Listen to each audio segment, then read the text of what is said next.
This is the Mannin Line on location.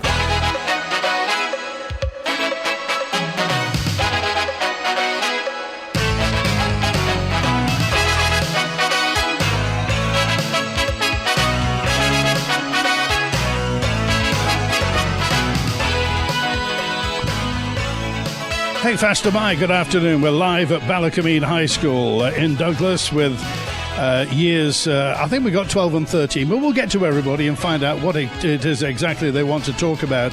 And this is what you hear for the next hour. The views of Lama and Stella and Maya and Gabby, and Guy's here, and Daisy is here, and Isaac as well. Daisy's got some very interesting news, and Guy's got some great news that we'll be talking about. Anyway, all that between now and 1 o'clock on Mannin Line at Ballacameen High School.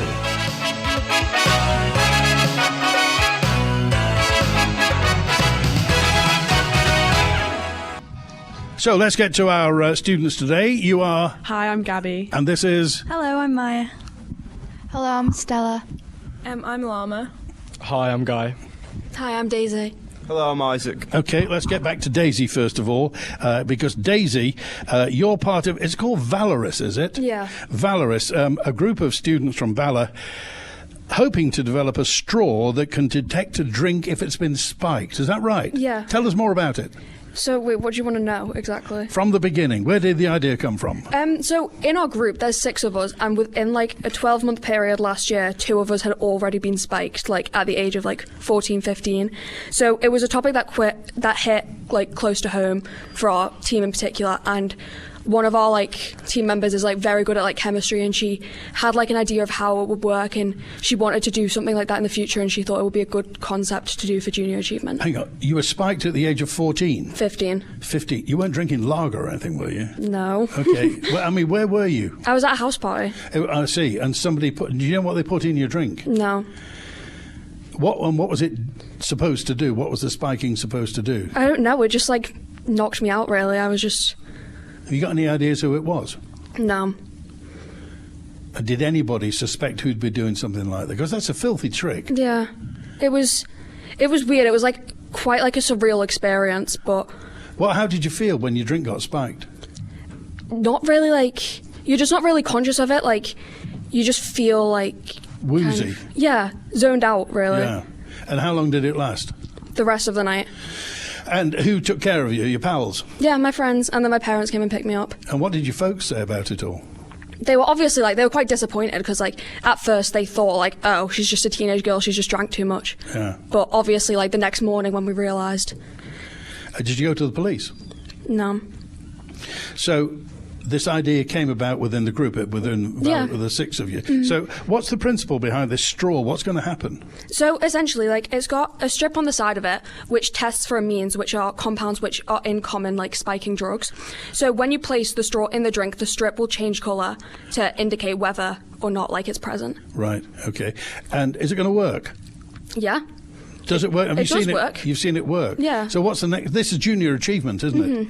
And so as part of junior achievement, what will happen now? So coming up, we need to publish a business report, and then in March there's like a trade stand where all the public can come in, speak to us, speak to all the other junior achievement teams. Then you present on the stage, you pitch your product, and then the panel of judges will choose which team they think has the best idea or is like the most innovative, and then you get to go to Riga and compete like on an like European scale, I think it is. Do you enjoy doing this? Yeah, I think it's interesting. And, like, it does give you, like, a lot of skills that will benefit you in, like, your career in the future, too. Has anybody got an alcohol-sensitive straw on the market? Has anybody done this before? So there's other things that exist. So you've got, like, obviously the drink covers that you can put over, like, your glasses, but it can be, like, kind of embarrassing and awkward in, like, some certain, like, situations. And then there's, like, a nail polish, too, that'll change colour, like, if you put it in your drink, but you've got to wash your hands. It's just, like, not really as hygienic, and... We can't actually really find anywhere that you can buy that from. Right. Well, that's fantastic news. Well, let us know how everything goes on. Yeah. All right, good to talk to you. Let's go to Guy now, because let's get this out of the way, because Guy's sitting there glowing with pride. You've had some fantastic news in the last hour, haven't you? Yeah, about half an hour. Tell everybody about it. So I've got into the University of Cambridge. I've got an offer to study land economy, which is like law, geography and economics. And which college do you think it is? Clare College. Clare College. Yeah. That's fantastic. Thank you very much. How long have you been trying for that? Well, I mean, we sent in the applications. I actually sent it on my birthday, 13th of October this year. But I mean, we've sort of been, thinking about that and different things for quite a long time. Who?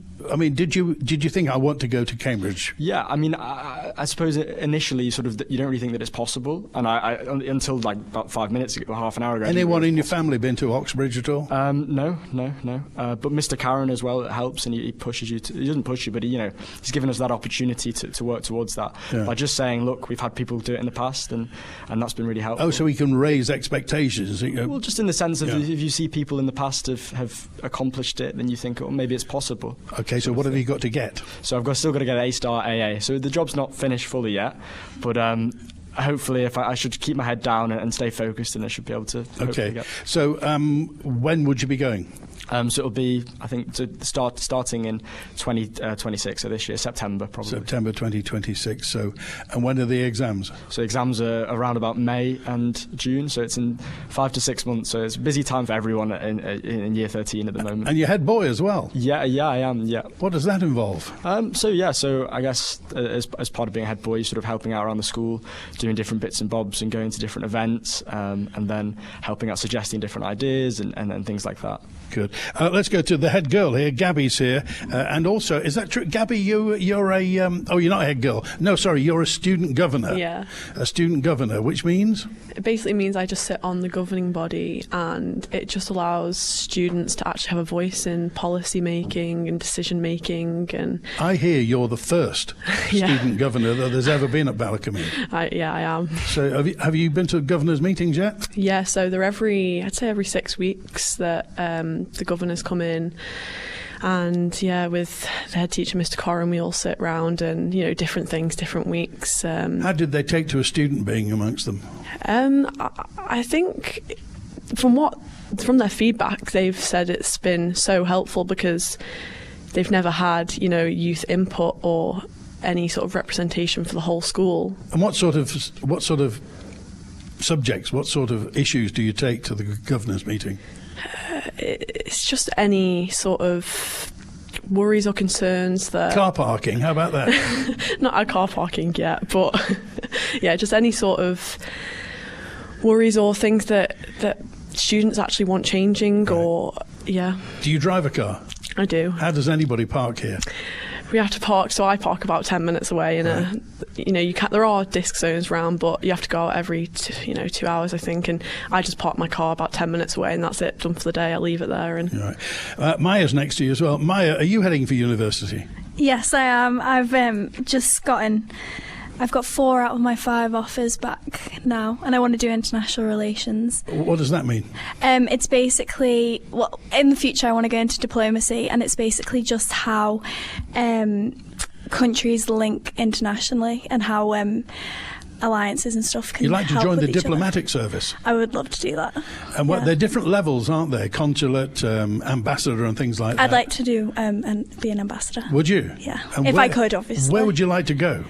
I think the Falklands or Washington, D.C.? I'm not too sure if I'd want to go to the USA at the moment. Oh, right, okay. So how does that fit into your syllabus at Ballycombe? So at the moment I take English literature, graphics and geography, and obviously geography is huge because it is like everything about the world basically, which is really important when it comes to international relations. And English literature it opens your eyes to issues that are going around in the world. Anybody in your family been in the diplomatic service? No, just lawyers. So are you? So why has this come about? Why do you think? Because for the longest time I wanted to be a lawyer, like my parents, but I realised that what I really loved about the law was kind of the speaking element, the bringing up issues and problems within the world rather than writing. Right, okay. Stella's next to you as well. Hi, Stella. Are you the head girl? I am, yes. You are, but I do apologise for that. Okay. You've been head girl since what, September? May this year was when we were elected, Right, yeah. okay. So, sorry, not this year, last year, yeah, May. Okay, and are you heading for university at all? I am, yes. Where are you going? I've applied for LLB Law and I have gotten back 3 offers. One from the University of York, University of Kent and Queen Mary in London. Fantastic. University of York, a.k.a. the Isle of Man, because so many people from the Isle of Man are at York. That's true. And what do you want to do? Again, law? Law, What do you want to be? A high-paid advocate on the Isle of Man? I would love to be an advocate, yeah, and aiming high, possibly a judge later on down the line. Okay. Why a judge? I guess being between... Actually, I'm not too sure currently, but that's definitely what I'm heading towards, but being an advocate first. Okay. Any advocates in the family? Yeah, so... Sorry, I'm getting the terms confused with advocate, because obviously in the UK we have solicitors and barristers, but my mum is a lawyer in Greece and my granddad was also a lawyer, so down the line there's been a lot of lawyers. Just tell me, Stella, do you use social media? I do use social media. What are you on? Instagram, Facebook, Pretty X? much everything. TikTok, Snapchat, Instagram. What do you think about the social media ban in Australia? Under 16s can't use it. That is something I've thought about. Looking at a ban, I don't particularly agree with it, because my question is, how productive would this ban be and what is the goal set? Is it to monitor young people's screen times, looking at mental health? I don't understand how productive that would be just to ban it. I think in Australia what they're talking, and what everybody's talking about, is to eliminate the downside. Because obviously there have been some people badly affected. Not many, but there have been some people badly affected by the downside of social media. I do understand that, and that covers cyberbullying. Definitely something I've recognised a pattern of on social media. Desensitization to quite offensive and controversial comments. People really can hide behind a screen, and from one perspective, you are sharing your own opinion and freedom of speech, but a lot of people have taken confidence in being quite horrible online and just hiding behind a screen and not really facing the consequences. So I do understand that from the perspective of someone who's young and impressionable, and it is online. But then again, I think back to banning it, we have to look at how the individual is using the platforms, because with the downside, there's also the good sides, and I don't think we should neglect those. Lama's next. Are you heading for university, Lama? Yeah, I am, but I'm applying next year. Okay, and do you know what you're going to do and where you're going? Yeah, I'm thinking of doing a pharmacology degree. I'm not sure what unis, but definitely pharmacy. And what would you like? Where was that leading to? A career in pharmacology? Yeah, like clinical pharmacy. Okay. Perhaps. Are you on social media, Lama? Yeah, I am. Do you post or do you just look? A bit of both, okay. I'd say. Instagram? Yeah. Okay. Every week when you get that bulletin that's saying your screen time is, how much is it? Oh, I tend to ignore that. I try to ignore it. I don't want to see how much I've been on social media, but mine's usually pretty low. I try to keep my phone away from me most of the time. And what do you think about this social media ban? Do you think it would work, or is it advisable? Again, just branching off of what Stella said, I think she made some really good points. I think that maybe we should put more restrictions on actual social media platforms instead of banning it completely, because there are definitely a lot of positives to having social media. I mean, their JA group promoted all of their products online and on social media. That's how I knew about it. That's how a lot of people know about stuff. So I think it is still important to have platforms up. Okay. How do we eliminate the downside then? Like I said, I think maybe just the kind of creators of social media spaces and stuff can put more restrictions on it. Right. Because now when you sign into Instagram or you want to log in and make an account, someone can easily lie about their date of birth. So I don't know how they would do it, but definitely putting more limitations on the apps would definitely make a difference. Okay, Isaac's with us as well. Are you on social media, Isaac? I am, but I don't post usually. Yeah. What are you on? What do you look at? Instagram? Instagram. No, I keep off Twitter and Snapchat. Yeah. That's all. What do you think about a ban for under 16 years? I think your problem is enforcement. how are you going to enforce this ban? People just use VPNs to, move off it, as they do in the UK. So what's the point of banning something if people can just work around it? So how can the authorities or people in general, how do you get rid of the downside? Because there is a downside to social media. There's, as has been mentioned, the cyberbullying and what have you, body shaming, things like that. I think it's about increasing awareness, and that's most important in the household. If parents teach their children to understand not everything they see online is true, not everything holds value, you should look at the sources of where these things are coming from to help understand it. That's going to give far more long-term gain than simply doing a blanket-wide ban on... Right. Yeah. Do you use AI in your homework? You should use it to assist yourself, but you shouldn't copy and paste it. Okay. Well, particularly as the school's probably got a program that will detect anything that comes from AI. Well, yeah, of course, and it should be like that. Okay. AI is obviously the thing of the future as well. So, do you think AI is going to be all it's cracked up to be? I think it's going to help people in top positions to get more. It's going to reduce HR costs. It's going to expand the economy. It will take jobs, but hopefully it will also bring them. Okay. Are you going to be voting? Are you heading to university, by the way? No, I plan to go to Warsash Maritime College. Okay, with a view to what? Well, I'd like to become a yacht captain one day. Ocean-going yacht? Yeah. Big one? Yes, hopefully. Okay. What, a paid one, or are you going to own your own yacht? Oh no, a paid position. Okay.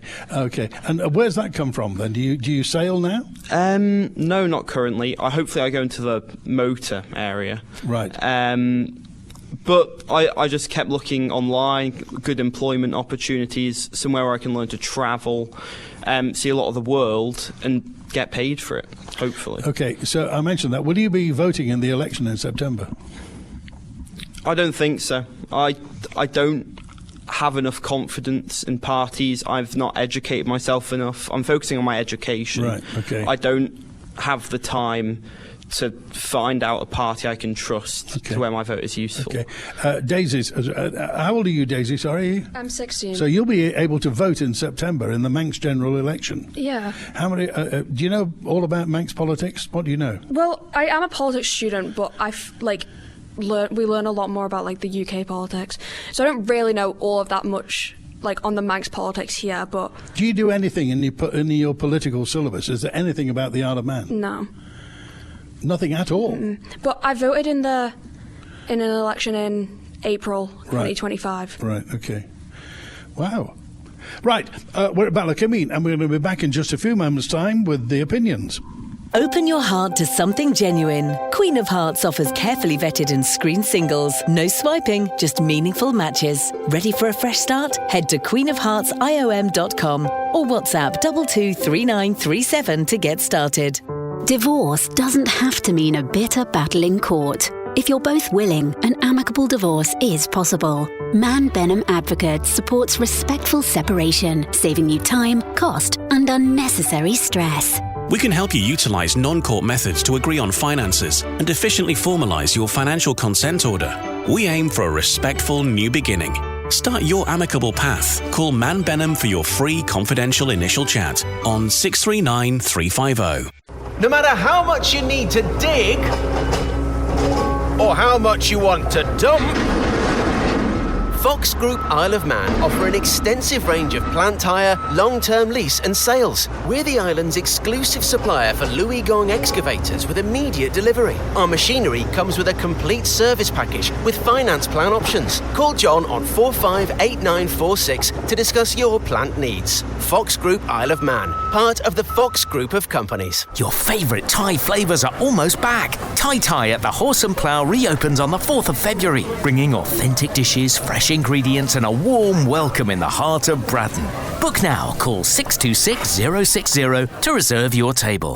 Next month, the newly appointed Treasury Minister Chris Thomas will present the final budget of this administration just weeks after taking on the role. And what's announced will affect every one of us. So that's why Manx Radio's giving you the opportunity to put your questions directly to him as part of our Budget 2026 coverage brought to you by Crow Isle of Man. Join us live on Friday, the 20th of February from 5 p.m. at Lukey's at the Best Western Palace Hotel for an open audience discussion with the Minister, which will also be broadcast live on Manx Radio. Tickets are free but limited, so be sure to reserve your place now by visiting manxradio.com. Manx Radio's Budget 2026 coverage brought to you by Crow Isle of Man. This is the Mannin Line on location. It's 12 midday, live at Ballacomene High School. And Lama, you wanted to pick up on what Isaac was talking about.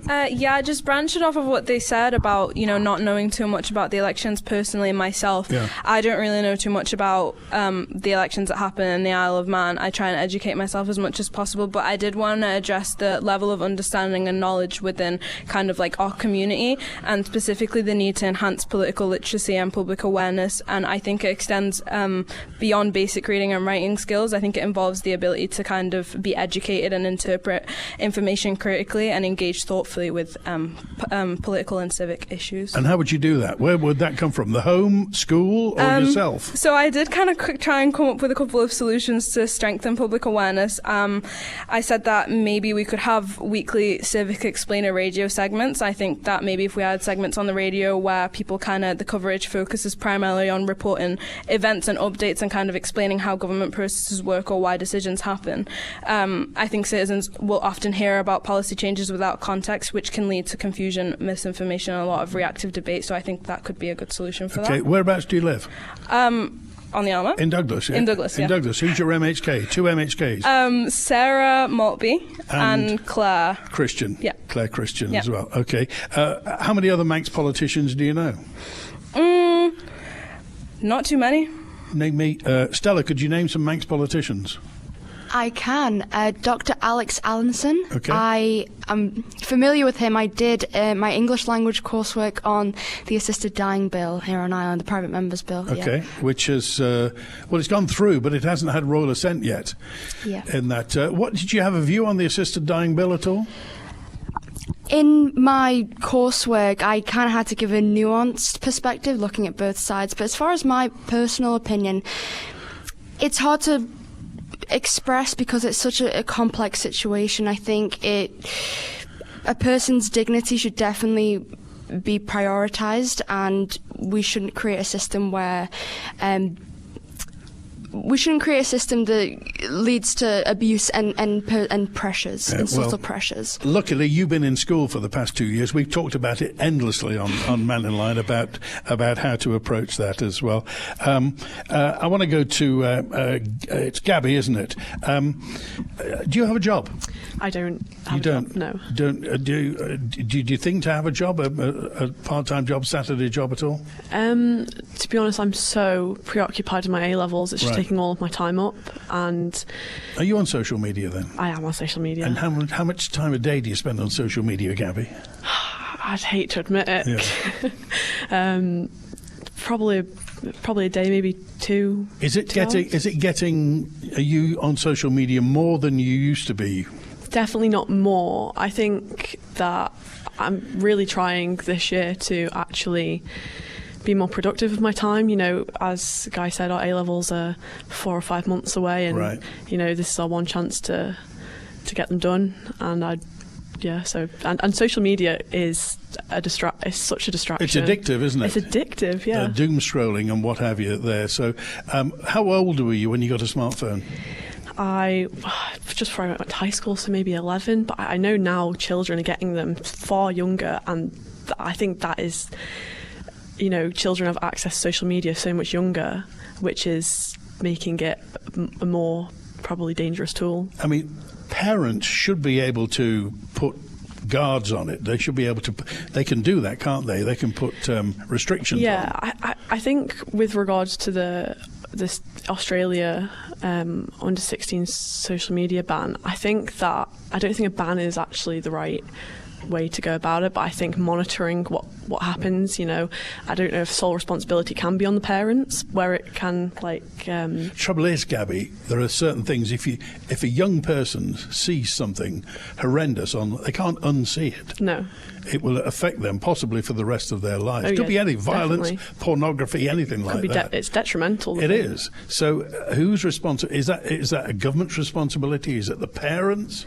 I don't think a blame can be placed on anyone. I think it's, there's so many creators out there now that are constantly promoting things, and sometimes not always positive. I think maybe I don't know how they do this, but maybe talking more positively on social media. I don't know if that could be. Well, it'll be your problem for the rest of your life to sort out. Are you going to vote in September? I would love to vote, but like a lot of people said, I'm not educated enough, and this is one of the points that I was like to speak about as well, because like Lama said as well, that voting for young people is, we're encouraged to vote at the age of 16, but we don't actually know what we're voting for necessarily. And well, we figured out, I think we were talking before, the closing date for candidates is, let me see here, 26th of August is when candidate nomination period closes. Now, lots of students will be going away to university within 3 or 4 days after that. You can have a postal vote, but you just won't know who to vote for. No, exactly. And I just think that maybe a possibility, as we've spoken about, I'm lucky enough to be student governor, and I have seen during that role that the power of having one student voiced in decision making and policy making, it's could that happen on a national level? It's impacted school politics. Whose idea was it, by the way, the student governor? I think it was Mr. Corrin, the head teacher. Right. Yeah, that it was. He's made a bit of a splash since he's been here, hasn't he? Yeah, he's done excellent job personally, I think. So he came from him then, getting student representation on the governing body? Yeah, I think the governors were very keen as well to get more representation. Good. Well, this is a happy school, isn't it? Oh, yeah. Yeah? Yeah. Good. Keep nodding, Maya.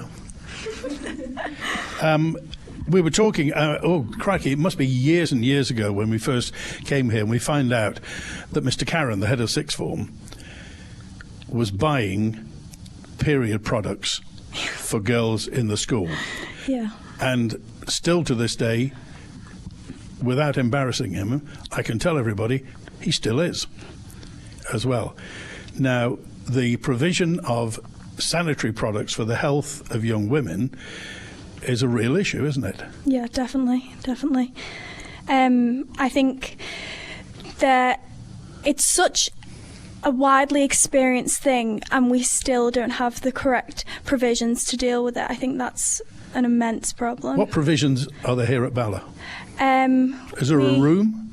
There is a room, but it's not yet set up. It was kind of, because I'm welfare prefect, and along with two of my friends, and we were supposed to kind of start up this room where the younger years could come to if they needed any help, but it's not really kind of up and running yet. But we do have provisions in the sixth form, and I know a lot of my teachers, I know that they've got boxes in their classrooms and stuff for their students. How do you feel about Mr. Karen buying them?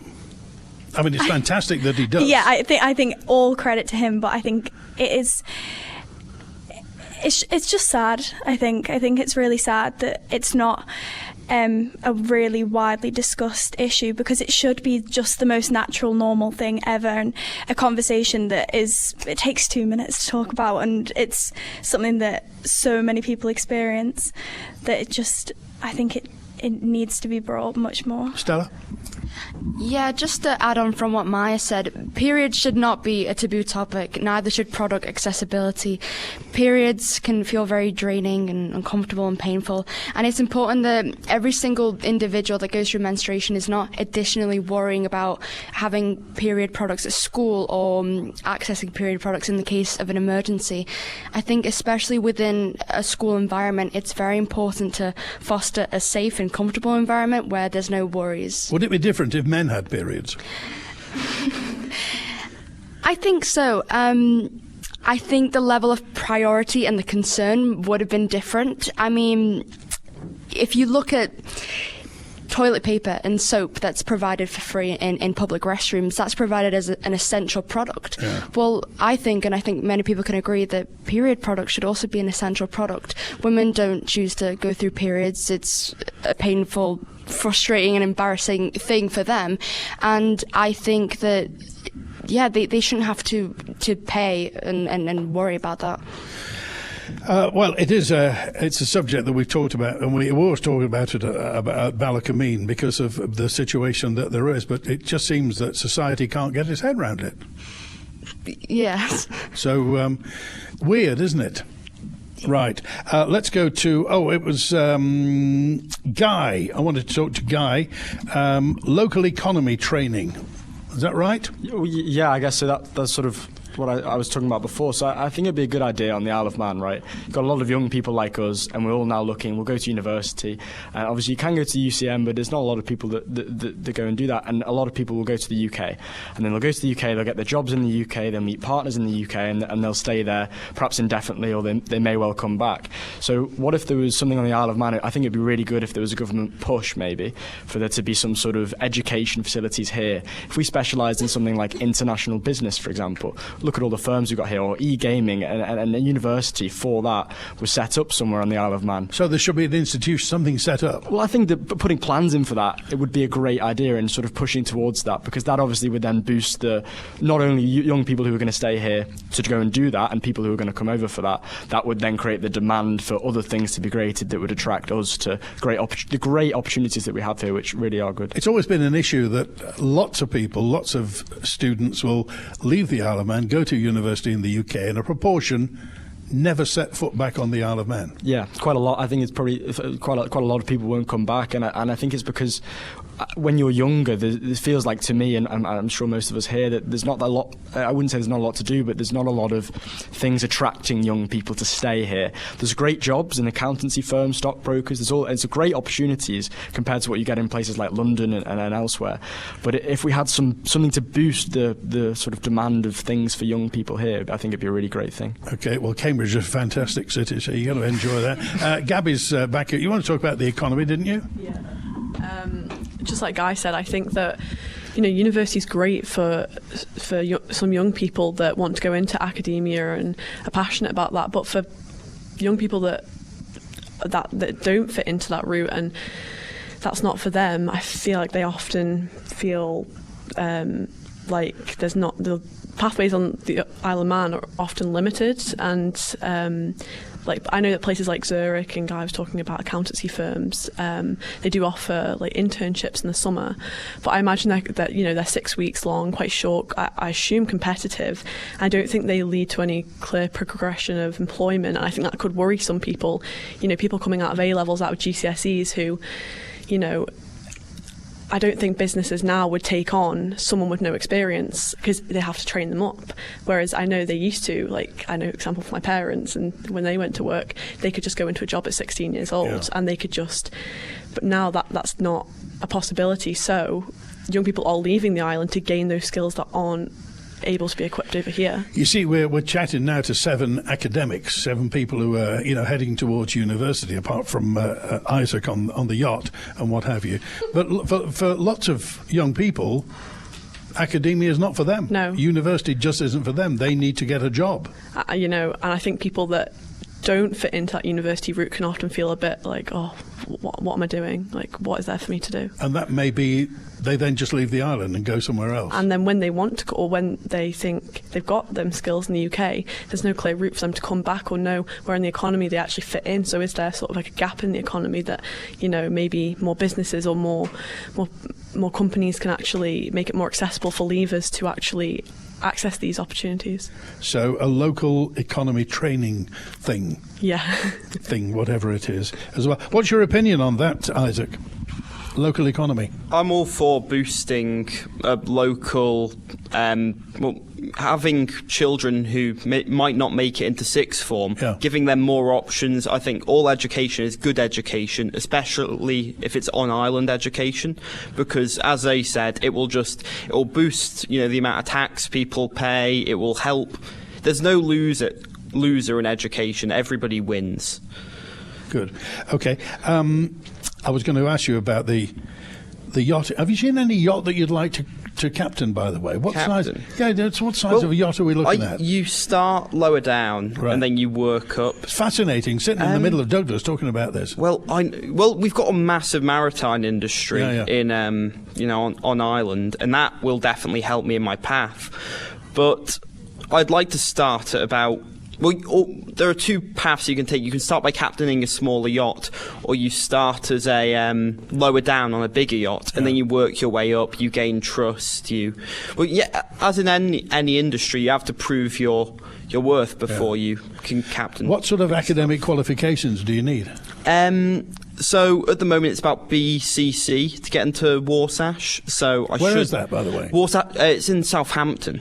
It's connected to Solent, but it's one of the top maritime colleges in the industry worldwide. So good. Daisy, did we talk about university with you? Have you got any ideas for university at all? Well, very similar to Maya, I'd like to go into international relations and diplomacy, or like some kind of political science, maybe PPA. I'm not really sure. PPA is politics, philosophy, and economics. Economics, that's it. Yeah. Because I think politics is very, very important. And just to touch back on the social media ban, I think it's very common for teenagers to get all of their political knowledge from social media. But a lot of the time, if you're interacting with, say, like radical left-wing content, your whole the algorithm is going to take that and assume that that's what you're interested in. You get caught up in this algorithmic loop, don't and then you? You're going to see that, and you're going to assume that everyone on social media is agreeing with your opinion. So where do you get your news from? Social media and BBC News and. Right. Ever buy a newspaper? No. Read a newspaper? No. Would you ever consider becoming an MHK, Daisy? Potentially. I mean, whether or not I'd want to stay on the Isle of Man is I think that's something I'd want to think about further down the line. See, somebody's got to be an MHK. Yeah. There are only 24 vacancies, so somebody's got to be the MHK. Yeah. So do you know politicians? Have you met politicians at all? Not as much over here, really. Do any politicians ever come to Ballacomene? No. Or not that I have they been? know of. Guy? Well, we had one last year. Obviously, you weren't here. We had, I think, Sarah Maltby came. Right. She came round. Obviously, I thought that was really good from my perspective. It was good to hear what people were doing. But obviously, Daisy wasn't here last year for that. But yeah, we did have that. Okay. Would you ever become an MHK guy? Yeah. I mean, I could see it'd be cool. I know the salary's quite nice, and it'd be quite cool to. It's not about the money, guys. Oh, sorry. No, but as well, you could have an impact on the local community. Of course, that's very important and key. Obviously, there's a lot of stress that comes with that in terms of, we're talking about social media a lot. I think they get a lot of things on social media. Sarah Maltby, when she came in, was speaking about getting quite a lot of hate things online and stuff. So that's something you've got to consider and deal with. I mean, I'm currently watching a TV programme with politics in on Netflix about diplomacy, and that's making it, looks very glamorous, looks very cool. So that could be something I'd be interested in. Okay, right, we're back in just a few moments' time at Ballacomene. A big thank you to your workmen. They've done a very good job. My property looks like new again. Thank you, EPS. We're delighted with the house. Your employees obviously take great pride in their work. The work was done promptly, professionally and considerately. EPS, transforming properties island-wide with the revolutionary Protex wall covering system. Guaranteed for 10 years. Call 627 191 and book now for spring and get 10% off. A good job. Well done. Stock arriving weekly at Ramsey Garden Centre. Discover potted spring bulbs, summer bulbs, seed potatoes, onion and garlic sets, wildflower seeds, sweet pea, microgreens, plantable biodegradable pots and propagation essentials. Grow smarter, greener, season after season with Ramsey Garden Centre. SMS Trading. New and second-hand furniture from flat pack to fully built. See our range at 3 St Paul Square, Ramsey. All island delivery and man in a van service available. Call SMS Trading on 315151 or find SMS Trading on Facebook. back pain, neck pain, scoliosis, headaches, joint pain.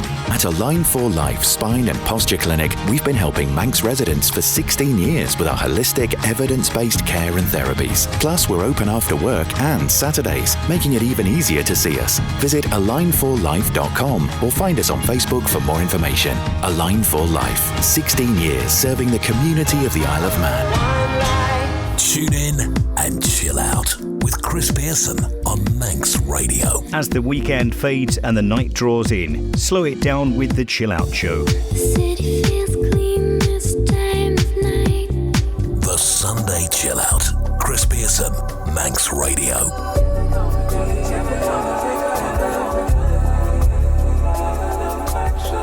The Manx Radio Chill Out Show, Sunday evenings from 7. This is the Mannin line on location.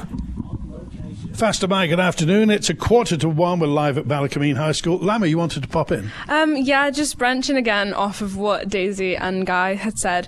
I think that there are a lot of people get their information, especially about politics, from social media. I think it's really unavoidable, but obviously I personally am like an advocate for like obviously getting your political ideas and like ideologies from like maybe books or research. But because people get their information from social media, I think that there can be a lot of gaps in political understanding, and I think it's very like increasingly visible in public discussion. For example, like on Isle of Man Facebook page, I think that there's a lot of debates on topics like immigration, housing, or like economic issues, which can trigger a lot of immediate hostility and like generalizations, frequently without reference to evidence or data. And I think it's really important for people to kind of like do their own research, which again just brings me back to my main point about the general public of the Isle of Man being more aware and educated. But I mean, politics and discussion is all about nuance, isn't it? Yeah. It's not a yes or no answer. So definitely you get the nuance from getting the context. Mm-hmm. So how do you know what you're reading is correct? See, that's what's great about it, is that if you picked up any book on political science or about politics in general, you read that book and immediately you have feelings for yourself. You can make your own decision after you read that book or after you do that research on your own. Whereas if you're consuming like short form content, as Daisy said, where there's like a lot of like leftist ideologies and whatnot, I think that can be definitely damaging because you kind of just go along with whatever anyone's saying online. Whereas we are people, we have our own ideas, and it's completely okay for people to hold opinions because without tools to like analyze information and assess sources, discussion kind of becomes, as I said, more reactive rather than reasoned. And I think it's important for people to. Okay. Did you have political lessons in school here? What's the syllabus? We do have PSHE. I think a little issue that I have with that, I think maybe we could be incorporating more like world issues that are going on day to day. PSHE is? Physical, social health. Something like that, yeah, education, yeah. Right, okay. So usually in PSHE we will talk about things like sleep schedules because we're doing A levels, so it's like important to keep. I think it's more important if we discussed political issues that are going on in the world right now. It makes people more aware, and when people are more aware, that's definitely. What do you think the biggest political issue is in the world? America. Well, America, you mean Donald Trump? Everything. Yeah. The world I said this last week, I said it's like one big, Sudan, Palestine, but I said this last week, I said that the world is like one big crock pot of just awfulness, and there's a lot of things that just... I'm so glad you cleaned that up. Guy?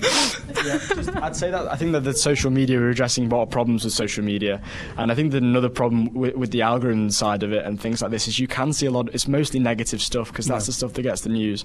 So you hear about America, you hear about Palestine and the wars and all this sort of awful stuff that's happening in different areas and different things that are happening, and I think that perhaps I know when I'm looking at it, I think the world's gone when you're going on Instagram, whatever. It was always the same, Guy. I mean, bad news used to sell newspapers. Yeah, of course. Well, that's of course how I guess maybe the nature of it sort of works. But I think we need to remind people, perhaps with using social media positively, to remember that there's good sides to the world as well. Because I know for me, you can get quite down on it.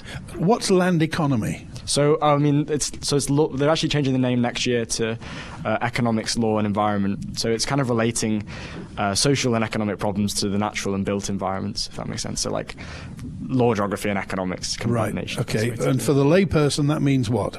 So on a granular level. Yeah, so looking at it is a combination of just multiple subjects. So like I said, law, geography, economics, finance, urban planning and real estate. You sort of specialise within that. It's really broad. It's hard to say. I'm trying to think of one thing. Where would you get a job when you've got a degree? I think I'd look at getting into property and property development perhaps and investment in that sense, and maybe also to that degree looking at from another side of it is looking at solving some social issues through using the land and that side of it and using property. The Isle of Man's got a big problem for young people, well, for a lot of people, in that private rentals are horrendously expensive. Yeah, definitely. So I'm writing an EPQ at the minute on the youth housing crisis in Britain. EPQ is? So it's an extended project qualification, so it's half an A-level. So I'm just finishing that up now, and the problems that have been caused and the impacts it's having. Obviously, we don't see it necessarily as to the extent of youth homelessness in the Isle of Man as much, but in the UK that's very prominent, and it's an issue that needs to be solved. But there is sofa surfing that goes on the Isle of Man, isn't and a lot of insecurity and worry and stress that's not really needed. So I think that we can look at, if you look at the amount of social housing that's in the UK, I don't necessarily know about the Isle of Man, the amount of social housing that's in the UK now compared to what it was in 1970s, 1960s, it's changed a lot, and then it's had big impacts on the market and more private renters since. I can tell you how much social housing's been built in the last 5 years. Nil. Yeah, not a lot at all. So we've got an issue on the Isle of Man, and as you say, it causes stress, it causes problems. Definitely, 100%, and it leads to uncertainty again about people coming back to the Isle of Man. Why would I come back to the Isle of Man if I've got nowhere to live, isn't I suppose another thing. Perhaps the Isle of Man could offer a different perspective in the sense of if we had secure housing, it would attract people further towards us. Okay. Isaac, what's your opinion on that, on housing? Housing, it's such a big issue in the Isle of Man especially because so many jobs are concentrated in Douglas, and we've got these green belts going around, which is an important matter environmentally, but people need houses to live in, and when you've got social houses full to the brim, the waiting list for the first-time buyers is years. As soon as I turned 18, my mother said, let's get you on that list so you can one day afford a house. Because it's such a big issue, and we're not allowing people to develop and build these properties, and when we do let them develop, they aren't building the properties we want. They're building high-end or low-cost houses. Right, okay. And there's an issue for many people, as I mentioned, that rents are very, very high, and people, when they're paying rent, can't afford to save to buy a house. Yeah, it's a big problem, but not one with an obvious solution. I think we all understand. I think we should limit the amount of offshore renters on Ireland. That would be my solution to that. What's an offshore renter? Well, no, people who own houses but live abroad. Oh, I see. And we should limit, mass ownership in investment banks, people who buy up mass amounts of land and rent it out. Right, okay. I was going to talk about you mentioned the social media ban, didn't you? I did. What was your thought on that again? It's impossible to enforce. People will just download VPNs. It takes 2 minutes. So is the onus then on the creators or the tech companies? Now, the tech companies are the people who make tens of millions of dollars a day. I mean, surely the world authorities can do something about Meta, about X, Elon Musk and what have you? You can build them, but they'll just keep paying because of the amount of profit it makes. I think that's sort of the solution. You just you find them for individual pieces, but then again that takes government time and money. It's not always profitable. So what about the young people who are harmed by the bad side of social media? It should be parents' responsibility. It's a parent's responsibility to shield their child from the world. The same way children can find 18+ movies on the TV, you don't make them take a picture of their ID to view it. So parents? Yeah, your parents are what stop you from going on, dodgy channels on your TV network. It's things like that. You can't.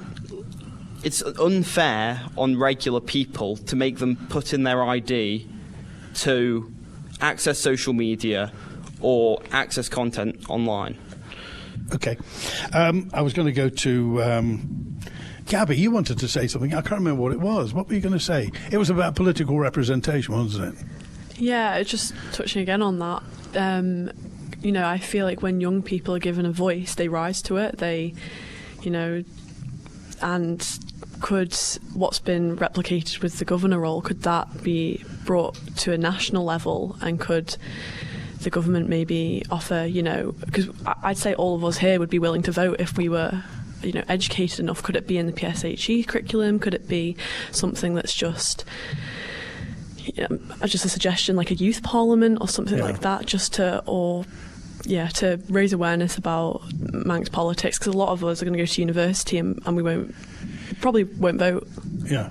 And also, when you go to university and your fellow students across say, the Isle of Man has got its own parliament, what does it do? And and a lot of us don't actually really know what happens. Right. Who's the Chief Minister? Alf Cannon. Good, that's good. Maya, who's the Treasury Minister? Don't do that to me. Can you name any Manx politicians? I know some of the MHKs, I know some of the MLCs. Right, what are the names? Anne Cole, she's my neighbour. Oh, right. Chris Thomas. Well, they're the Central Douglas MHKs for around here. Ones. Yeah. I did work experience with Tanya August Hansen, who's an MLC. In Tynwald? Yeah. No, I did it in where what's it called? Just above where the MHKs, they're like little hub is. Just above them is the MLCs. And when you say little hub, you mean Tynwald? The wedding cake building? Yep. Yeah, that's the one, isn't it?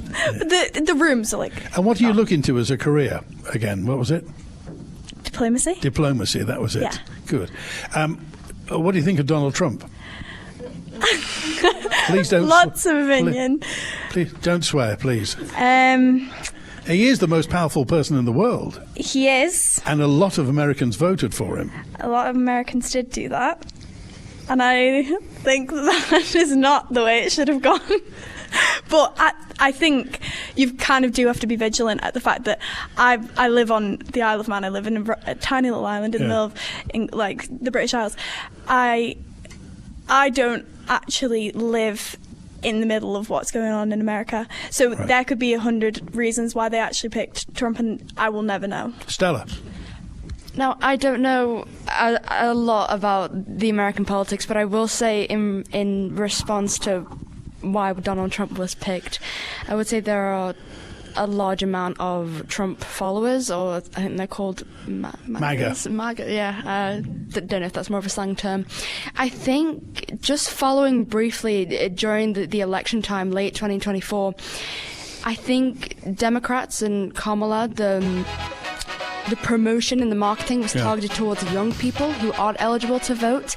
There was lots, and I still see lots of accounts and content from Democrats and Republicans. They have profiles on TikTok. Right. And during that, prior election time, there was a lot of blue side marketing for young people who couldn't vote. Right. Whereas Donald Trump kind of had, bringing back from his first term in 2016, he still had a great amount of following and favourship. Okay. All right. Well, thanks for being with us today. Today we've been with Gabby and Maya and Stella. Lama's been here, and Guy and Daisy. Thanks to Isaac. Thanks to Matty and Lauren and Howard for doing all the technicals here. Today we've been live at Ballacomene High School.